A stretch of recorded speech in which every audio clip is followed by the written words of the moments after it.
मेरा नाम आशीष मौर्य और आज हम शुरू करने जा रहे हैं लोकी एजेंट ऑफ एस्गार्ड का 5वां एपिसोड। हमने पिछले एपिसोड में देखा कि कैसे ओल्ड लोकी अतीत में जाकर स्वॉर्ड ऑफ ट्रुथ को बनने में अपना किरदार अदा करता है।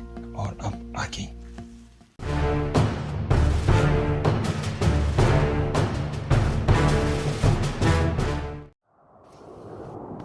कहानी की शुरुआत होती है कालू उर्फ सॉर्सरर ऑफ डार्क मैजिक। वो तिब्बत की पहाड़ियों पर मेडिटेशन कर ही रहा होता है कि तभी वहाँ सिगार्ड पहुँचता है। हाफते हुए कालू कहता है, मैं ऐसा एकांत के लिए नहीं करता। तो फिर तुम किस चीज के लिए करते हो? पैसों के लिए? बच्चे, मुझे लगता है तुम यहाँ कोई सौदा करने आए हो।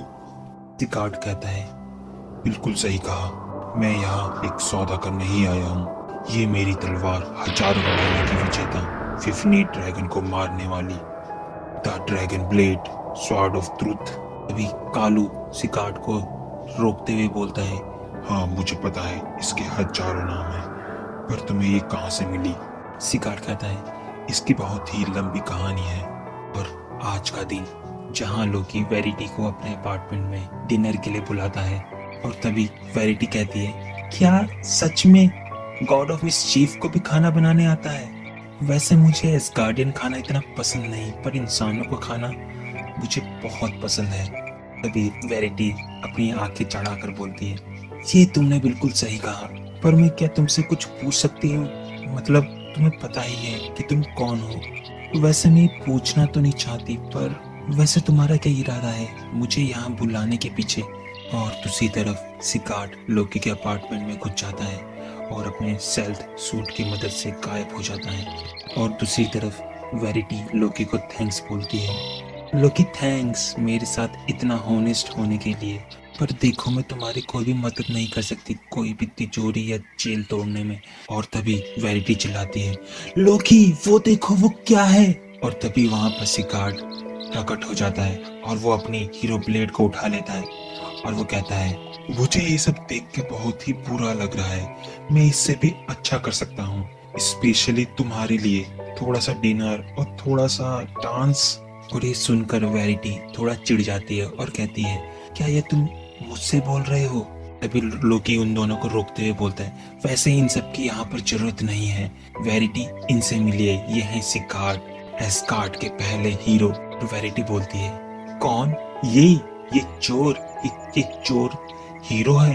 गार्ड को ये सब सुनकर बहुत बुरा लगता है और वो वेरिटी से कहता है, मोहतरमा, इतनी इज्जत के लिए बहुत बहुत शुक्रिया आपका, पर मैं तुम्हें बता दूं, मैं ही वो इकलौता हूँ जिसने 15 ड्रैगन को अकेले इन्हीं हाथों से मारा था, और इस ब्रह्मांड में किसी में इतना हिम्मत नहीं कि वो उसे अकेले मार सके। और वेरिटी कहती है, हाँ मुझे ये सब जानने की जरूरत नहीं, पर मैं तुम्हें एक बात बता दूं कि मेरे आगे कोई भी झूठ नहीं बोल सकता। ये सब कहकर वेरिटी वहां से बाहर चली जाती है। और तभी सिगार्ड लोकी से बोलते हैं, अच्छा चलो हम मुद्दे पर आते हैं, ये तलवार मेरी है और मैं इसे वापस ले रहा हूँ, और जब मेरा काम हो जाएगा तो मैं वादा करता हूँ कि मैं ये तुम्हें वापस दे दूंगा। और मुझे नहीं लगता लोकी कि तुम्हें इस सब झमेले में पड़ना चाहिए।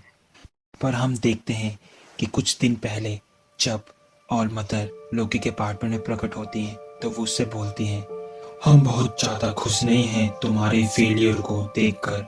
तुम नाकाम रहे, तुम लॉरी को वापस लाने में बिल्कुल नाकाम रहे। और लोकी घबराते हुए बोलता है, मदर वो बहुत चालाक निकली, मैं आशा करता हूँ कि मैं अगले 1 साल के अंदर उसको पकड़ लूंगा। क्या 1 साल?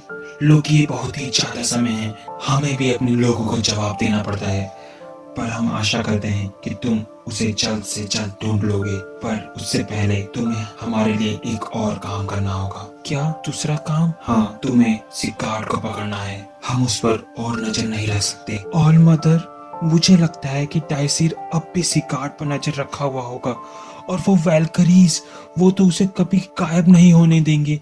आप उनसे क्यों नहीं पूछती? हमें कुछ नहीं पता। हम आशा करते हैं कि तुम दोबारा फेल नहीं होंगे, क्योंकि तुम्हें पता है कि हम तुम्हें कहीं से भी ढूंढ सकते हैं। मैं समझ गया ऑल मदर। और तभी वहाँ से ऑल मदर गायब हो जाती हैं। और आज का दिन लोकी वेरिटी को पीछे करते हुए बोलता है, सिकार्ड, ये लड़ाई हम दोनों के बीच में ही रहेगी। और तभी वेरिटी लोकी को आगाह करते हुए बोलती है, लोकी सावधान, उसके पास तलवार है, वो कुछ भी कर सकता है। और तभी लोकी कहता है, अच्छे जादूगर वो नहीं होते वेरिटी जो अपने सारे राज दुनिया के सामने रखे। और तभी लोकी एक तलवार का समन करता है। और तभी सिकार्ड उस तलवार को देख के हंस देता है। क्या क्या तुम इससे लड़ना चाहते हो? इससे बढ़िया तो तुम किसी बटन नाइफ से लड़ लेते। और तभी लोकी अपने एक्शन मोड में आ जाता है और बोलता है, क्या तुम बस बात ही करते रहोगे, क्या लड़ोगे भी? और दोनों एक दूसरे के ऊपर छलांग मार देते हैं। और तभी सिकार्ड मौका पाते ही लोकी को अपार्टमेंट की खिड़की से नीचे धक्का मार देता है। वेरिटी उनसे देख के पीछे से चिल्लाती, लोकी, क्या तुमने उसको मार दिया? तुम हत्यारे, खूनी। सिकार्ड कहता है, इसमें मेरी गलती नहीं है। जैसे ही सिकार्ड खिड़की से नीचे देखता है तो पाता है कि लोकी हवा में उड़ रहा है। और लोकी हंसते हुए उसे दिखाता है, सिकार्ड, ये देखो मेरे जादुई जूते। मैं तुम्हें एक आखिरी चांस देता हूँ सिकार्ड, या तो तुम मेरे साथ हो जाओ या तुम तैयार हो जाओ वेलकरीज के हाथों मरने के लिए। और तभी सिकार्ड उस खिड़की से नीचे छलांग मार देता है और वो दोनों एक वायर के ऊपर लड़ने लग जाते हैं। और तभी सिकार्ड उस वायर को नीचे से काट देता है और वो दोनों एक डस्टबिन में जा गिरते हैं। और उसका फायदा उठा के सिकार्ड वहां से उस तलवार को लेकर भाग जाता है। और वो वहां से भागकर कालू से जा मिलता है तिब्बत की पहाड़ियों पर। और आज का दिन। और तभी सिकार्ड चिल्लाता है, और मैं अब भी भगवान हूँ। कालू कहता है, बिल्कुल बिल्कुल, तुम अब भी भगवान हो, और ये तुम्हारे पास तो अब स्वॉर्ड ऑफ ट्रुथ भी है। तुमने बिल्कुल सही कहा, और इसमें इतना जादू अब भी बचा है कि ये किसी का भी झूठ पकड़ सके। और इसलिए मैं तुमसे कहना चाहता हूँ कि तुम मेरे से कोई भी चालाकी करने की कोशिश मत करना। और कालू कहता है, मैं अपनी काली शक्तियों का इस्तेमाल अच्छे कामों के लिए करता हूँ, पर तुम मेरे से क्या चाहते हो बच्चे?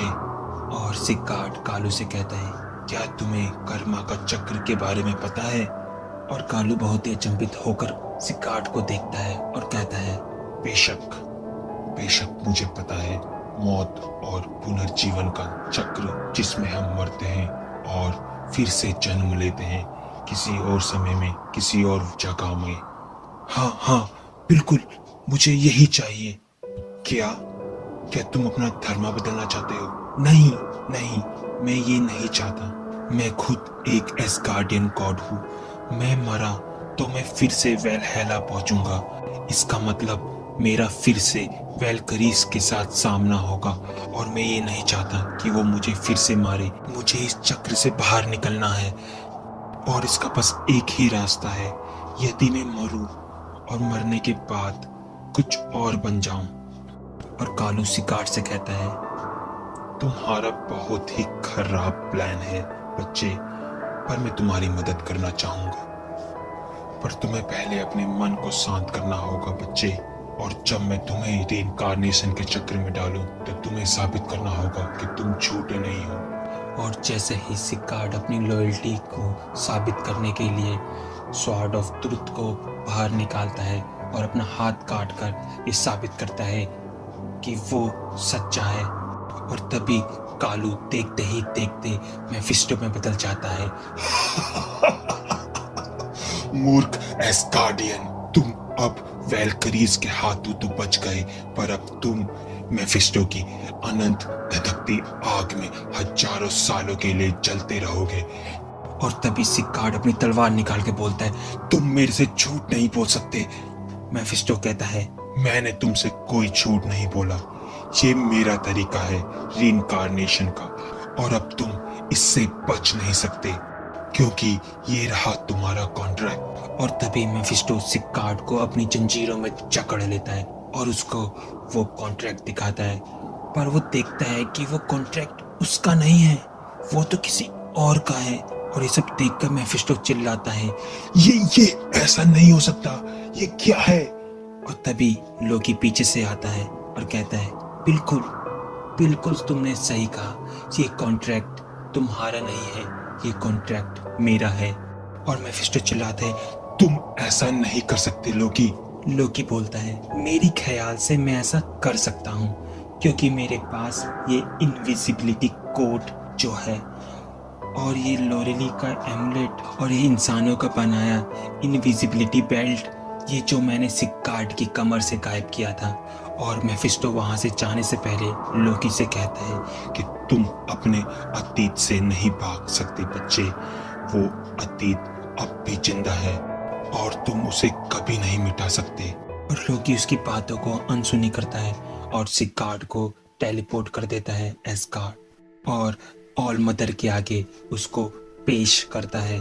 ऑल मदर उसे देखकर बोलती है, सिक्कार्ड तुम्हारा स्वागत है एस्गार्ड में, अब तुम एस्गार्ड के जस्टिस का सामना करोगे, अपने किए हुए गुनाह की सजा पाओगे। और दूसरी तरफ लोकी अपने अपार्टमेंट में वापस आ जाता है। आज उसने जो कुछ भी करा उन सब से लोकी आज बहुत ही उदास होता है। उसे लगता है कि आज उसकी वजह से एक एस्गार्डियन जंजीरों में बंधा हुआ है और उसका कसूर बस इतना ही था कि वो आजादी से जीना चाहता था और पता नहीं अगला नंबर किसका होगा। मैं लोकी सिक्कार्ड को वापस बचाने जाऊंगा और इस मिशन पर मेरे साथ कौन कौन है।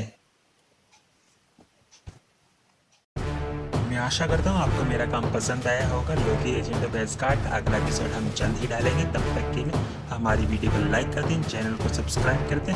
ऐसा करने से हमें मोटिवेशन मिलता है कि हम आपको नई वीडियो जल्द से जल्द ला कर दें। और तब तक के लिए गुड बाय, टेक केयर और कभी ना भूलें, वी आर इनक्रेडिबल।